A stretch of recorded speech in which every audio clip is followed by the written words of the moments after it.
Təsəvvür edin, həyatınızın düz 40 ilini fasiləsiz işləmisiniz. Yəni, hər səhər oyanıb, işə getmisiniz, karyera qurmusunuz, müəyyən bir rutinə öyrəşmisiniz, düzdür? Bəli.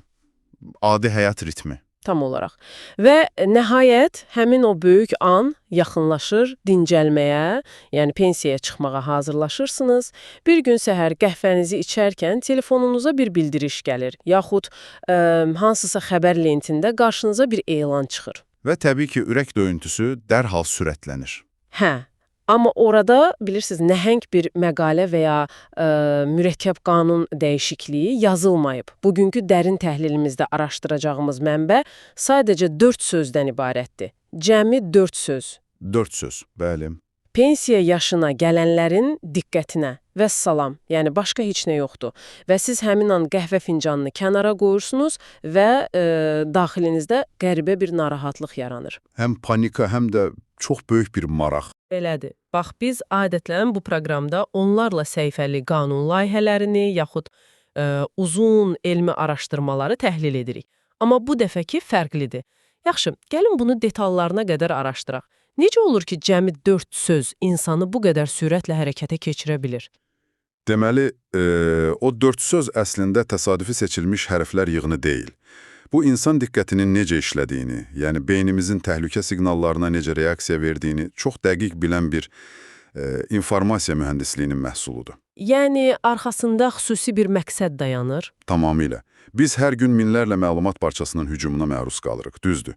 Belə bir mühitdə sizi barmağınızı ekranda sürüşdürməkdən saxlayan və bütün diqqətinizi bir nöqtəyə cəmləyən xüsusi triggerlər, yəni belə deyək, tetikləyicilər var. Aha. Və bu qısa ifadə həmin o tetikləyicilərin ən güclülərini özündə birləşdirir. Dəqiq hədəfləmə, vizual zərbə və çox böyük bir məlumat boşluğu. Gözlə, gəlin ilk növbədə o dəqiq hədəfləmə məsələsindən başlayaq. Çünki mən bu 4 sözə baxanda, mənim ilk gözümə çarpan şey seçilmiş qrup oldu. Bəli, demoqrafik qrup. Düzdür, pensiya yaşına gələnlərin. Niyə məhz onlar? Yəni, əgər bu pensiya ilə bağlı ümumi bir məlumatdırsa, niyə bütün pensiyaçıların diqqətinə yazılmayıb?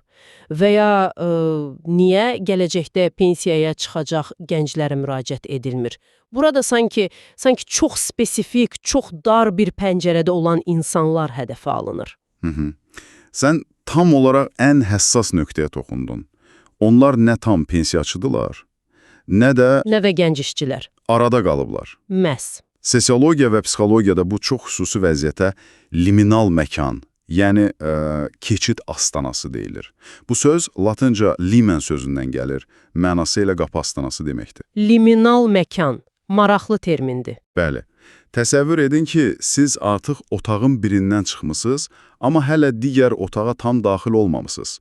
İki qapı arasında dəhlizdəsiz. Aha, ortada qalmış vəziyyət. Düzdür. Və insanların həyatındakı bu cür liminal dövrlər, məsələn, universitetdən məzun olub hələ iş tapmadığınız o bir neçə ay... O dövr çox stresli olur, hə? Hə, dəhşətli streslidir. Yaxud evliliyə hazırlaşdığınız dövr və ya bax elə bu misaldakı kimi pensiya yaşına çatdığınız, amma hələ rəsmi təqaüdə çıxmadığınız o həssas aylar var ha, bax o aylar insan beyninin ən çox həyəcan siqnalı verdiyi dövrlərdir. Bir dəqiqə, liminal məkan deyəndə konkret nəyi nəzərdə tutursunuz? Yəni, söhbət sadəcə rəsmi olaraq işsiz qalmaqdan gedir, yoxsa burada fərqli bir psixoloji yük var? Söhbət kimliyin və qaydaların tamamilə dəyişməsindən gedir. Baxın, bir insan 40 il ərzində hər ay müəyyən bir maaş alır, müəyyən bir sosial statusa malikdir. Hə, yəni bilir ki, mən filan yerdə işləyirəm, cəmiyyətdə yerim budur. Aha, və dövlətlə münasibətləri müəyyən bir sistem üzərindən qurulub. Amma liminal dövrdə bu köhnə qaydalar artıq qüvvədən düşür. Lakin yeni qaydalar var, yəni pensiya fondları, sosial sığorta prosedurları, hansı yeni hesablaşma sistemləri... Onlar da hələ tam fəaliyyətə başlamayıb. Tamamilə düzdür. Beynimiz isə, inanın mənə, bu cür qeyri-müəyyənliyi qətiyyən sevmir. Yəni, təkamül baxımından qeyri-müəyyənlik bizim üçün həmişə ölümcül bir təhlükə siqnalı olub. Yəni, beyin elə bilir ki, ormanda vəhşi heyvanla üz-üzəyik. Əla müqayisədir, hə. Nəticədə, insan bu keçid ərəfəsində olanda, onun əsəb sistemi sanki radarın tezliyini maksimuma qaldırır. Beyin fasiləsiz olaraq ətrafa belə bir siqnal göndərir. Mən nəyi bilməliyəm ki, bu yeni naməlum sistemə keçəndə zərər çəkməyəyim? Aha, hansı sənədi unutsam mənim illərlə topladığım pulum bata bilər? Bəli, məhz o qorxu. Bilirsiniz, əhlin maraqlı məqam da elə burada başlayır. Sizin dedikləriniz mənə təyyarələrdəki o uçuş qabağı vəziyyəti xatırladır. Aha, necə yəni? Baxın, fikir vermisinizsə, əgər təyyarə artıq havadadırsa və siz sakitcə uçursunuzsa, hər hansı bir səsə və ya stüardessanın o kəməri bağlayın xatırlatmasına o qədər də fikir vermirsiniz. Çünki sistem artıq işləyir, havadasınız. Düzdür, artıq rahatlaşmısınız. Yaxud da siz hələ hava limanında, yəni terminalda oturub qəhvə içirsinizsə, təhlükəsizlik qaydaları sizi qətiyyən maraqlandırmır. Amma Tam o keçid anında. bəli, tam o keçid anında, mühərriklər işə düşəndə, təyyarə terminaldan qopub uçuş solağına doğru hərəkət etməyə başlayanda, bax həmin o qısa liminal pəncərədə siz pür diqqət olursunuz. Çox dəqiq analogiyadır. Yəni, stüardessan hər hərəkəti, göstərdiyi hər işarə sənə həyati vacib görünür. Deməli, pensiya yaşına gələnlərin ifadəsi birbaşa o təyyarəsi uçuş zolağına çıxmış sərnişinləri tapır. Eynilə. Və həmin o uçuş zolağında olan insanın diqqətini cəlb etmək üçün əlavə heç bir səyə, heç bir uzun-uzadı cümləyə ehtiyac yoxdur. Müəllif burada böyük bir kütlənin içərisindən sadəcə radarı ən çox açıq olan qrupu, yəni ən çox narahatlıq keçirən qrupu sanki cımbızla çəkib çıxarır. Əgər başlıqda məsələn pensiya qaydalarında dəyişiklik yazılsaydı, İnsanlar deyəcəkdi ki, yəqin ümumi bir şeydir. bəli, oxucu düşünə bilərdi ki, bu ümumi bir qanundur, bəlkə mənə aid deyil, bəlkə gələcək nəsillərə aiddir. Lakin mətndə insanın yaşı və statusu birbaşa hədəf alındığı üçün bu artıq ümumi bir dövlət elanı olmaqdan çıxır. Şəxsi bir mesaja çevrilir. Məhz elədir. Bu, mənimlə danışır. Söhbət mənim şəxsi işimdən gedir. Yaxşı, tutaq ki, müəllif bu ən həssas dövrdə olan, qeyri-müəyyənlikdən əziyyət çəkən o qrupu tapdı, onların radarı onsuz da açıqdır.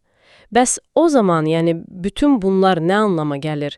Niyə onlarla bu qədər aqressiv, qışqıraraq danışmaq ehtiyacı hiss edir? Qışqıraraq deyəndə vizual formatı nəzərdə tutursunuz yəqin. Bəli, mən cümlənin sonundakı tək bir sözü, diqqətinə sözünün tamamilə böyük hərflərdən yazılmasını nəzərdə tuturam. Yəni, internet mədəniyyətində, rəqəmsal dünyada hər hansı bir sözü all caps, yəni tamamilə böyük hərflərlə yazmaq, birbaşa qarşındakının üzünə qışqırmaq deməkdir axı. Aha, qeydi şərtsiz elədir. Yəni, kimsə mənə ancaq böyük hərflərlə mesaj yazanda, mən dərhal narahat oluram. Elə bilirəm, nəsə fövqəladə bir hadisə baş verib. Və ya kimsə mənə çox bərk əsəbiləşib.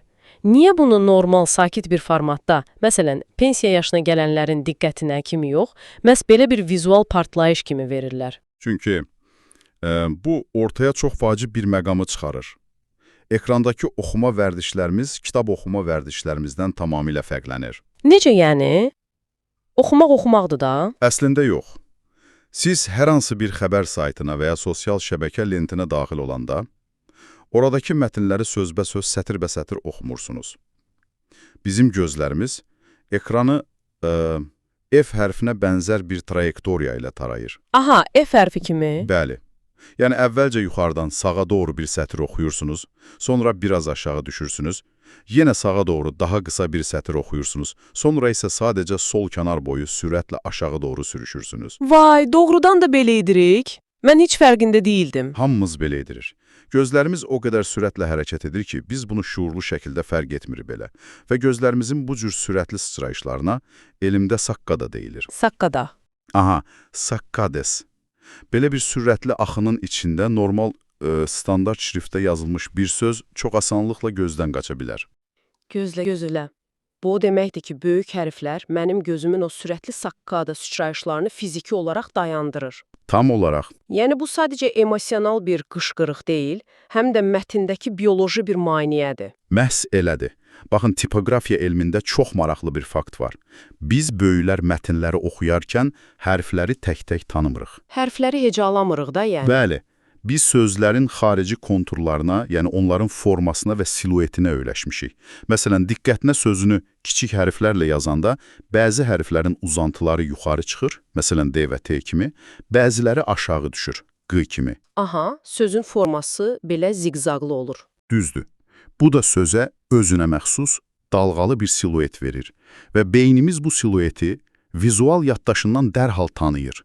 Sözü saniyənin 1/10 qədər qısa müddətdə emal edib, növbəti sözə keçir. Lakin siz eyni sözü diqqətinə deyə bütünlüklə böyük hərflərlə yazdıqda, O siluet yox olur. bəli, sözün o unikal dalğalı silueti yox olur. Söz sanki nəhəng, düzbucaqlı bir kərpicə çevrilir. Və sizin gözünüz ekranda sürətlə taranarkən, birdən-birə o sürətli axının ortasında tanımadığı, hamar silueti olmayan, sərt künclü bir kərpiclə toqquşur. Wow, bu çox maraqlıdır. Yəni sən əslində oxucunun beynini sözün formasını yenidən deşifrə etməyə məcbur edirsən və bu da avtomatik olaraq onun sürətini azaldır. Tamamilə düzdür. Oxucu istəməsə də ləngiyir. Lakin mən burada bir məqamla bağlı tərəddüd edirəm. Yəni bu qədər də sadə olmamalıdır. Əgər hər bir rəsmi qurum, hər bir sayt mənim fikrimi cəlb etmək üçün bu cür kərpiclərdən istifadə edərsə, mənim üstümə fasiləsiz qışqırarsa, mən bir müddət sonra karlar kimi heç nəyi eşitməyəcəyəm axı. Aha, belə bir risk var. Hətta məndə bu cür dizaynı istifadə edən quruma qarşı bir güvənsizlik də yaranacaq. Bəlkə mən fikirləşəcəyəm ki, bu adi bir xəbərdarlıq deyil, sadəcə məni qorxudaraq hansısa lazımsız səhifəyə cəlb etmək cəhdidir. Yəni clickbaitdir. Bu cür aqressiv formatlaşdırma insanda lazımsız panika və etibarsızlıq yaratmırmı? Yaratmaq riski əlbəttə ki, çox böyükdür. Və bu, xüsusən marketinqdə ən çox sui-istifadə edilən texnikalardan biridir. Lakin inzibati idarə etmədə və vacib dövlət sənədlərində bu vizual şokun məqsədli istifadəsi başqadır. Necə yəni başqadır? Məqsəd nədir ki? Baxın, insanlarda çox güclü bir təxirə salma, yəni bütün vacib işləri sabaha saxlama vərdişi var. Prokrastinasiya deyirik biz buna. Oho, o məndə də var. Bazar ertəsi həll edərəm dərdi. Eynilə. Xüsusən də söhbət bürokratik sənədlər toplamaqdan, hansısa quruma getməkdən və ya mürəkkəb formalı ərizələr doldurmaqdan gedirsə, beynimiz o işdən qaçmaq üçün, inanın mənə, hər cür bəhanə tapır. Doğrudur. Bax, o böyük hərflərlə yazılmış diqqətinə sözü bədəninizə kiçik bir doza kortizol, yəni stres hormonu yeridir. Stres hormonu, doğrudan. Bəli. Bu yüngül stres şoku sizin tənbəlliyinizi qırmaq və sizi o təxirə salma ətalətindən çıxarmaq üçün bir rəqəmsəl sillədir. İnsanlar bəzən hərəkətə keçmək üçün həqiqətən də o aqressiv dürtülməyə ehtiyac duyurlar. Gözümün önünə düzbucaqlı bir kərpic atıb məni vizual olaraq dayandırırlar və kiçik bir streslə məni oyaqlı saxlayırlar. Ardıcıllıq tam olaraq belədir. Amma mənim üçün bu cümlədə ən kritik, yəni ən sarsıdıcı olan başqa bir məqam var. Hansı məqam? Bu 4 sözdən sonra gələn hissə, yəni olmayan hissə. Aha, informasiyanlardır. Bəli, bugün təhlil etdiyimiz material yalnız və yalnız bu cümlədən ibarətdir. Pensiya yaşına gələnlərin diqqətinə və bitdi. Ardı yoxdur. Yəni sənə hədəf olduğunu deyirlər, sənin üstünə qışqırırlar, amma səbəbini demirlər. Hə, yarımçıq buraxırlar. Cümləni elə bir yerdə kəsirlər ki, o xəbərdarlığın mahiyyəti, sənədin özü, qanun dəyişikliyi havada asılı qalır. Bu mənə dəhşətli dərəcədə əsəb bozucu gəlir. Əslində, əgər bunu daha bölük mənzərə ilə əlaqələndirsək, sizin qeyd etdiyiniz bu məqam koqnitiv psixologiyanın ən fundamental kəşflərindən birinə əsaslanır. Nədir o kəşf? Amerikalı iqtisadçı və psixoloq George Loewenstein'in məşhur informasiya boşluğu, yəni information gap nəzəriyyəsi var. O tam olaraq bunu izah edir. İnformasiya boşluğu, yəni bizə verilməyən məlumat. Bəli. Loewenstein sübut etdi ki, insanın bildikləri ilə bilmək istədikləri arasında bir uçurum, bir boşluq yarananda, bu vəziyyət beyində sadəcə intellektual bir maraq yaratmır. Bəs nə yaradır? Bu, sözün əsl mənasında fiziki bir ağrı, psixoloji bir qaşınma hissi yaradır. Bax, beyin həmişə tamlığa meyillidir. Yarımçıq qalmış mənzərə, qırıq xət, beynin neyron şəbəkələrində bir dissonans, bir uyğunsuzluq yaradır. Siz o mətni açıb ardını oxumağına qədər beyniniz rahatlaşa bilmir. Çünki o dövrə qapanmayıb. Vay, bu filmlərin, daha doğrusu film treylerlərinin istifadə etdiyi əsas silahdır axı. Təsəvvür edin, siz yaxşı bir film treylerinə baxanda heç vaxt bütün ssenarini ardıcıl görmürsünüz. Bəli, sadəcə fraqmentlər. Hə, Treyler başlayır, baş qəhrəmanın şoka düşmüş üzünü, qorxu dolu gözlərini göstərirlər, arxa planda nəhəng bir partlayış səsi eşidilir, qəhrəman kənara atılır və saniyələr içində ekran qapqara olur. Filmin adını yazırlar və qurtardı. Tam eyni mexanizmdir. Yəni sənə o partlayışın səbəbini demirlər, qəhrəmanın ölüb-ölmədiyini demirlər. Sən sadəcə həmin an bilirsən ki, burada böyük bir təhlükə var və sən o hekayənin sonunu mütləq öyrənməlisən. O qaranlıq ekran sənin beynini necə yeyib bitirirsə, bu 4 sözdən sonra gələn boşluq da eyni təsiri bağışlayır. Möhtəşəm bənzətmədir. Diqqətinə. Amma nəyin diqqətinə? Qanunumu dəyişdi, sənədmi tələb olunur, mənə əlavə ödəniş mi düşür, yoxsa mən geciksəm cərimə olunacağam? Və diqqət etsəniz, beyninizin bu boşluğu doldurmaq üçün qurduğu senaryoların əksəriyyəti negativ xarakterlidir. Hə, düzdür. Heç vaxt yaxşı şey fikirləşmirik. Yəqin mənə pul verəcəklər demirik. Demirik. Niyə? Çünki söhbət insanın təhlükəsizliyindən, onun maddi təminatından və illərlə çəkdiyi əziyyətin bəhrəsindən gedir. Davranış iqtisadiyyatında çox aydın bir qayda var. İnsanlar eyni miqdarda qazanc əldə etməkdənsə, eyni miqdarda itkidən qaçmağa daha çox motivasiya olurlar. Buna İtkidən qaçınma deyirlər də, səhv etmirəmsə. Loss aversion. Tam olaraq loss aversion. Yəni 100 manat tapmaq sizi sevindirə bilər, amma cibinizdəki o 100 manatı itirmək qorxusu beyninizi tamamilə iflic edə bilər. Pensiya məsələsi də həmin o cibinizdəki puldur. Boşluğu görən kimi beyin avtomatik şəkildə ən pis ehtimalı hesablayır. Əgər mən bu mesajın ardını oxumasam, nəsə vacib bir şey qaçıracam və bunun mənə maddi zərəri dəyəcək. Bəli. FOMO, yəni missing out, nədənsə kənarda qalma qorxusu məhz burada tam gücü ilə işə düşür. Deməli, məsələ sadəcə vizual qışqırıq deyil, burada böyük bir psixoloji manipulyasiya var. Tamamilə. Sizin həm liminal dövrdəki həssaslığınız, həm vizual stresiniz, həm də itki qorxunuz vahid bir nöqtədə birləşir.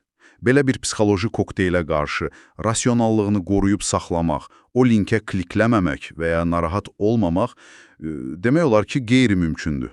İnanılmazdır. Görürsünüz, biz bugün sadəcə 4 dənə adi sözün anatomiyasını çıxartdıq. Biz adətən zənn edirik ki, İnsanları nəyəsə inandırmaq və ya hərəkətə keçirmək üçün onlara böyük arqumentlər, uzun səhifələr dolusu mətnlər təqdim etmək lazımdır. Amma praktikada tam əksidir. Sübut olundu ki, düzgün vaxtda, düzgün dizaynlar və böyük bir intriqa ilə verilən bir neçə söz insan psixologiyasını kilidləmək üçün kifayət edir.